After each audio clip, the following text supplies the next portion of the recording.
আসসালামু আলাইকুম। আজকে আমি যাচ্ছি ঢাকার বিখ্যাত বাংলাদেশ জাতীয় জাদুঘর শাহবাগে। আর মজার ব্যাপার হলো আজকে যাব একদম বাসে করে, লোকাল ভাইবে। চলুন যাত্রা শুরু করা যাক। এখন আমি আছি বাগানবাড়ি বাস স্ট্যান্ডের পাশে। বাগানবাড়ি থেকে ধরবো শাহবাগগামী একটি রমজান বাস। চলে আসলাম বাসে, লোকজন উঠছে নামছে, জানালার ধারে বসে দারুণ একটা হাওয়া লাগছে। ভাড়া খুব বেশি না, মাত্র ৩৫ টাকা, কিন্তু আমি স্টুডেন্ট ভাড়া ২০ টাকা দিয়েছি। যতই যানজট থাকুক, বাসে বসে শহরের রাস্তাঘাট, দোকানপাট ও মানুষ দেখতে দারুণ লাগে। হঠাৎ এক একটা রোড ক্রস করতে করতে সময় চলে যায়।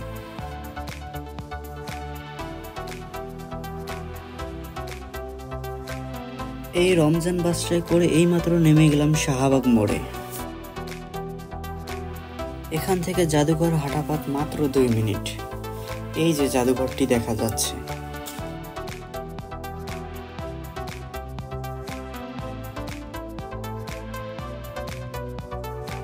টিকিট কাটলাম মাত্র ৪০ টাকায়।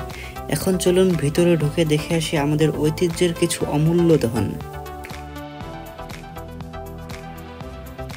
এই দেখুন, এসে পড়লাম জাতীয় জাদুঘরে। বাইরে থেকে এর ইতিহাসের গন্ধ পাওয়া যায়।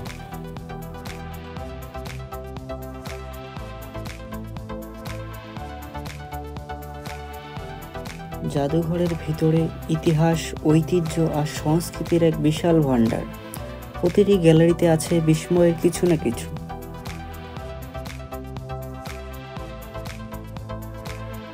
জাদুঘরের মূল ফটক দিয়ে ঢুকলে প্রথমেই পাবেন বাংলাদেশের মানচিত্র।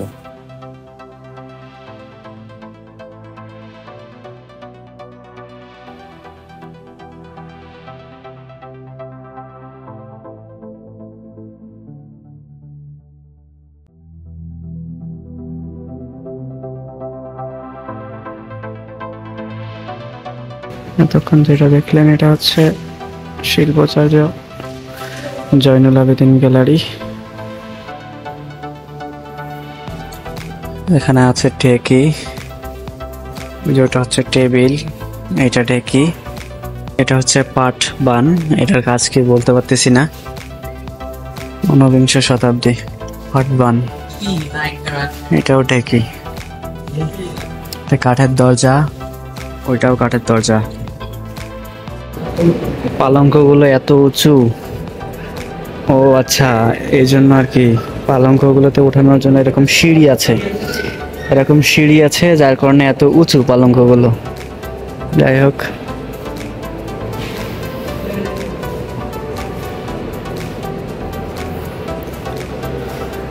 তাছাড়া এদিকে হচ্ছে ঘর সাজানোর আসবাবপত্রগুলো রয়েছে।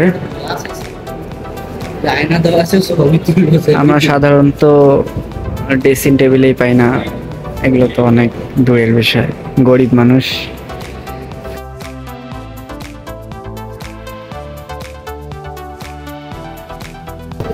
এগুলো হচ্ছে আমাদের বংশধরদের। ওই যেটা আমার চেয়ার, এটা আমার বাবার চেয়ার, এটা আমার দাদার চেয়ার, এটা তার বাবার চেয়ার, এটা তার বাবার চেয়ার। এখন তো চেয়ারগুলো লাগে না, তার কারণে জমিদারে জাদুঘরে রেখে দিয়েছে, এখানে থাক, মানুষ দেখবে।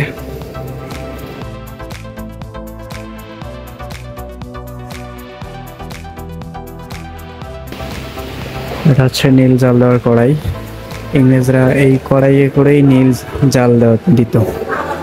নীল জাল দিয়ে সেটাকে নীল রঙে রূপান্তর করতো এবং সেটা পরবর্তীতে নীল রং হিসেবে ইউজ করতো। এটাই হচ্ছে সেই নীল জাল দেওয়ার কড়াই।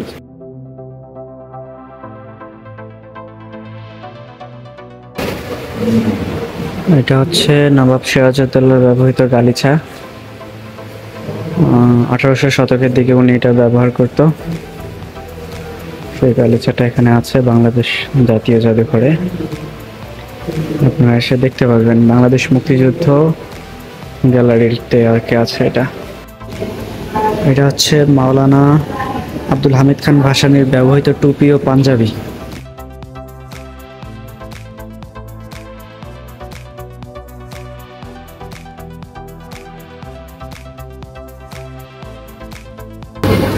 এই জুতোটা হচ্ছে 1952 সালে ভাষা আন্দোলনের শহীদ শফিউর রহমানের গুলিবিদ্ধ রক্তমাখা পোশাক ও জুতো। পোশাকের মধ্যে ওই যে শার্টের মধ্যে এখনো রক্ত লেগে আছে, এটা দেখা যাচ্ছে।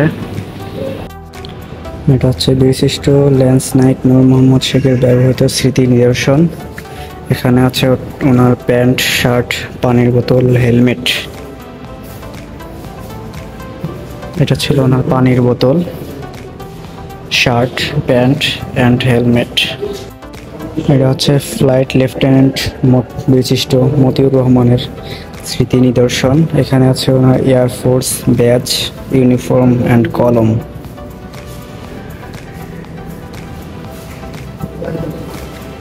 এবং এইদিকে আছে ওনার সানগ্লাস, স্যান্ডো গেঞ্জি, মোজা, অ্যাঙ্কলেট আর চটের ব্যাগ।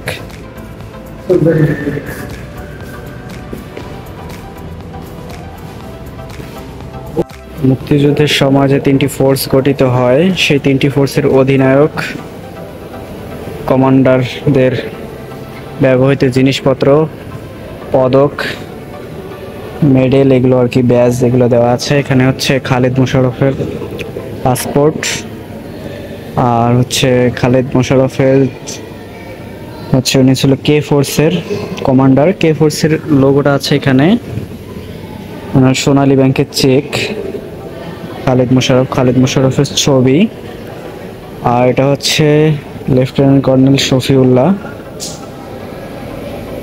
এস ফোর্সের কমান্ডার। এটা হচ্ছে ওনার ব্যবহৃত জুতা আর ওনার ব্যবহৃত পোশাক এগুলো। আর এটা হচ্ছে জেড ফোর্সের অধিনায়ক মেজর জিয়াউর রহমান। মেজর জিয়াউর রহমানের সামরিক ক্যাপ এখানে রাখা আছে।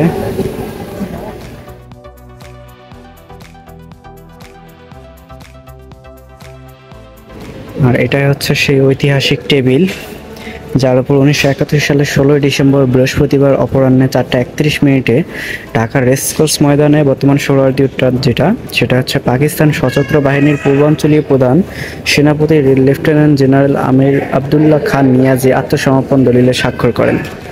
এটা হচ্ছে সেই টেবিল। এটা হচ্ছে 1971 সালের 26 কিংবা 27 মার্চ হানাদার পাকিস্তানি বাহিনীর কর্তৃক বিনষ্ট কেন্দ্রীয় শহীদ মিনারের একাংশ। এটি হচ্ছে কেন্দ্রীয় শহীদ মিনার একাংশ ছিল, যেটি পাকিস্তানি হানাদার বাহিনীরা ধ্বংস করেছিল আর কি। এগুলো হচ্ছে মুক্তিযুদ্ধে ব্যবহৃত ব্যাজ, আর এগুলো হচ্ছে ইস্ট বেঙ্গল রেজিমেন্টের প্রতীক। এটা হচ্ছে 6 ডিসেম্বর 1971 সালে বাংলাদেশকে প্রথম স্বীকৃতি দেয় ভারত। এটা হচ্ছে সেই স্বীকৃতি পত্র। স্বীকৃতি দিয়েছিল সে সময় ভারতের প্রধানমন্ত্রী ছিলেন ইন্দিরা গান্ধী। এগুলো হচ্ছে সাঁওতালদের তৈরি তীর ও ধনুক। আর এগুলো হচ্ছে মুক্তিযুদ্ধের সময় ব্যবহৃত ব্যাগ।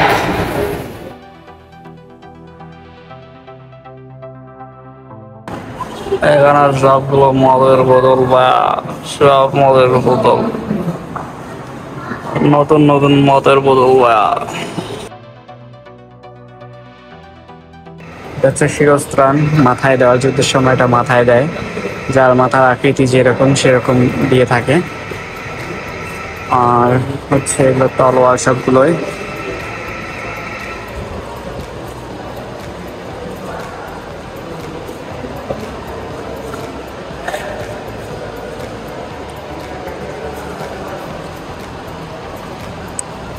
এখানে দেখা যাচ্ছে যুদ্ধের সময় এগুলো কোন কাজে ইউজ করা হতো,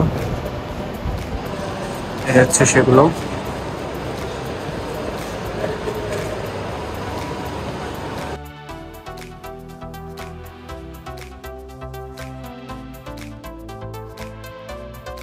এটা হচ্ছে পাণ্ডুলিপি ও দলিল।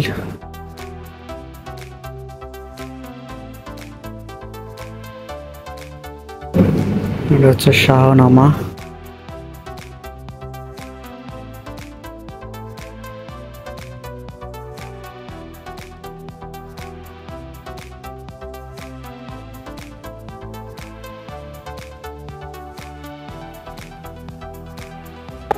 এটা হচ্ছে নকশি কাঁথা, এখানে বিভিন্ন ধরনের নকশি কাঁথা রয়েছে।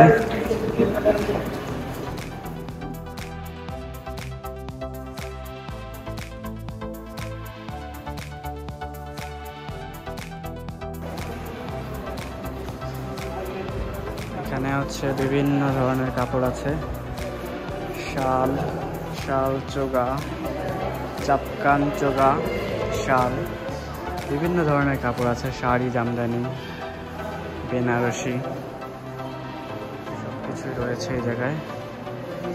মাসলিন, জামদানি, ঢাকাই মাসলিন, যেটা হচ্ছে ঢাকাই মাসলিন।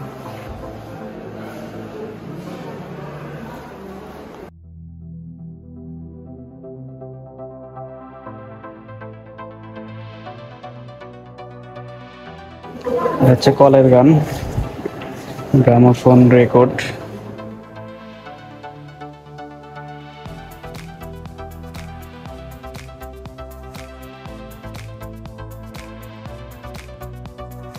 এটা হচ্ছে চীনামাটির শিল্পকর্ম। এখনো বিয়ে করিনি, অবিবাহিত আছি। বউ এগুলো দেখলে বলবে যে এগুলো সবগুলোই আমার লাগবে।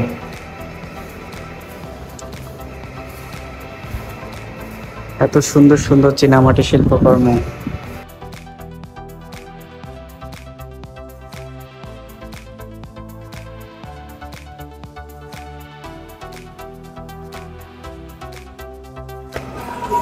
দেখা যায় আপনি আপনার গার্লফ্রেন্ড কিংবা বউকে নিয়ে আসলেন, সে আবার খুবই জেদি। তখন হতে পারে কি, বলতে পারে যে বাবু আমার এটা লাগবেই, তুমি আমাকে যেমনি হোক এনে দাও। তখন কিন্তু বিপদে পড়বেন। সো একটু বুঝে শুনে চলে আসবেন জাতীয় জাদুঘরে। এগুলো হচ্ছে পাথরে খোদাই করা শিল্পকর্ম, এখানে সুন্দর করে সাজিয়ে রাখা আছে, চাইলে এসে ঘুরে ঘুরে দেখতে পারবেন এগুলো।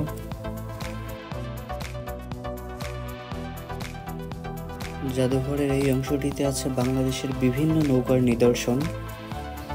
এখানে চলে আসলে দেখতে পারবেন আসলে যে বাংলাদেশে কত ধরনের নৌকা হয়।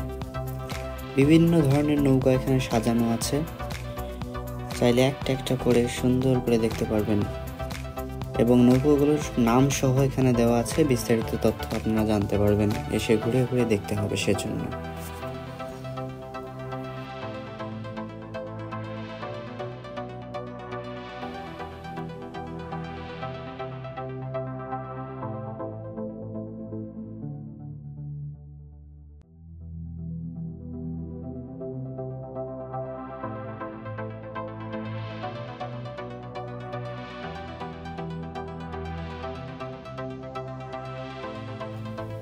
এটি হলো হাম্বাক তিমির কঙ্কাল। 1985 সালে কক্সবাজার সমুদ্র সৈকত থেকে প্রায় 30 মাইল দূরে সোয়ানখালী চরে আটকা পড়ে এই মৃত তিমিটি। এটি দীর্ঘে প্রায় 44 ফুট। জাদুঘরের এই অংশে দেখতে পাচ্ছেন কাচের তৈরি শিল্পকর্ম। এখানে কাঁচ দিয়ে জগ, মগ, জার ইত্যাদি তৈরি করা হয়েছে।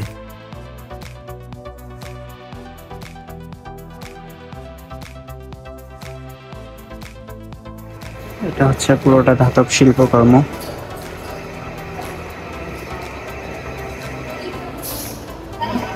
এখানে হচ্ছে অনেক কিছু আছে, যেটা হচ্ছে সিংহ মূর্তি।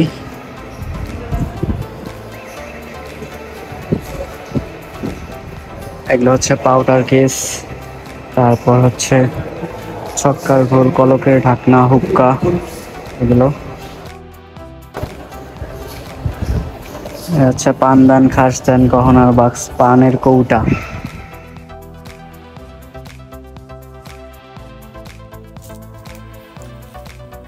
এখন যা কিছু দেখছেন সব হচ্ছে হাতির দাঁতের শিল্পকর্ম।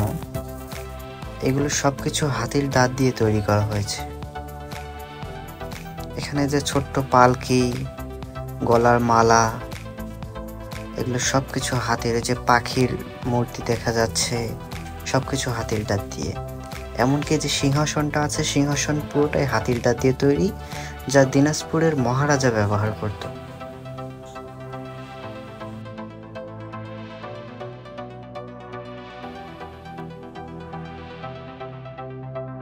আর হচ্ছে হাতের দাঁত দিয়ে বানানো শিল্পকর্মর কাজগুলো এতটাই নিখুঁত যে আপনার দেখে মনেই হবে না এটা হাতের দাঁত দিয়ে বানানো। আপনার ক্ষণিকের জন্য মনে হবে এটা পাথর কিংবা কাঠ দিয়ে বানানো। এখন আমরা আছি লেখমালায়। জাদুঘরের এই রুমের প্রতিটি দেওয়ালেই বিভিন্ন বর্ণমালার প্রাচীন নিদর্শন রয়েছে।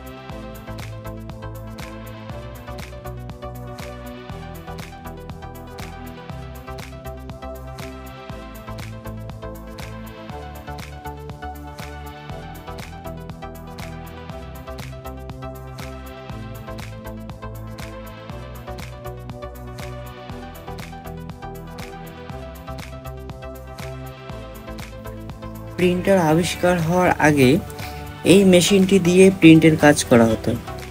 এখানে কিছু অক্ষর বসিয়ে সেটাতে কালি লাগিয়ে চাপ দিলেই প্রিন্ট হয়ে যেত। একটু পরেই দেখতে পারবেন এর প্রিন্ট কোয়ালিটি কীরকম।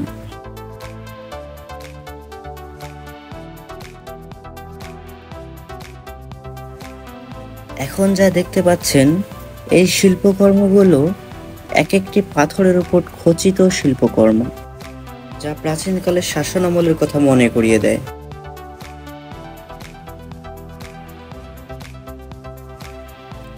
এখন আমরা আছি ধাতব শিল্পকর্মে। এখানে যা কিছু দেখতে পাচ্ছেন সবকিছুই ধাতব শিল্পকর্মের দ্বারা তৈরি। লোহা, তামা, কাঁসা ইত্যাদি উপকরণ ব্যবহার করে এসব তৈরি করা হয়েছে।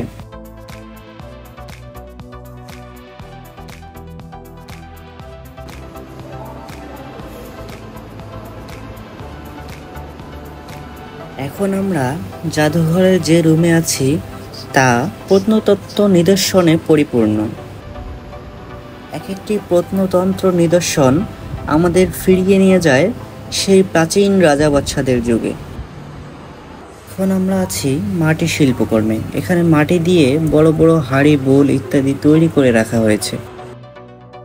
এখন যা দেখতে পাচ্ছেন তা হলো বাংলাদেশের কিছু ক্ষুদ্র নৃগোষ্ঠীর পোশাক, তাদের ব্যবহৃত অলংকার সমূহ এবং তাদের কাজ করার কিছু উপকরণ এবং তাদের কিছু বাদ্যযন্ত্র এখানে রাখা আছে।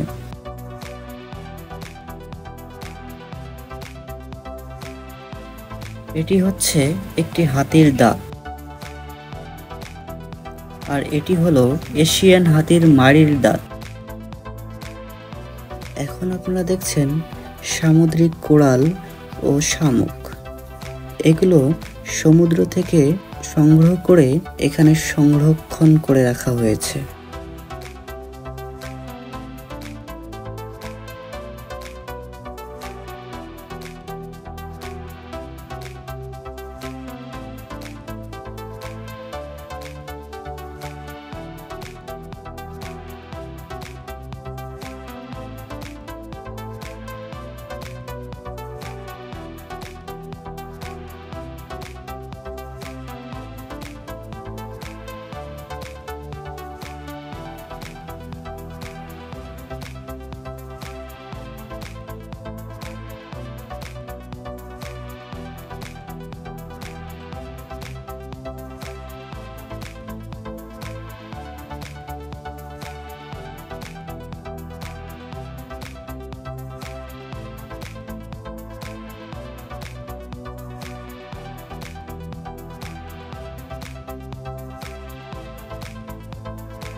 আশা করি আপনাদের ভালো লেগেছে এই বাস ভ্রমণের ছোট্ট ব্লগ।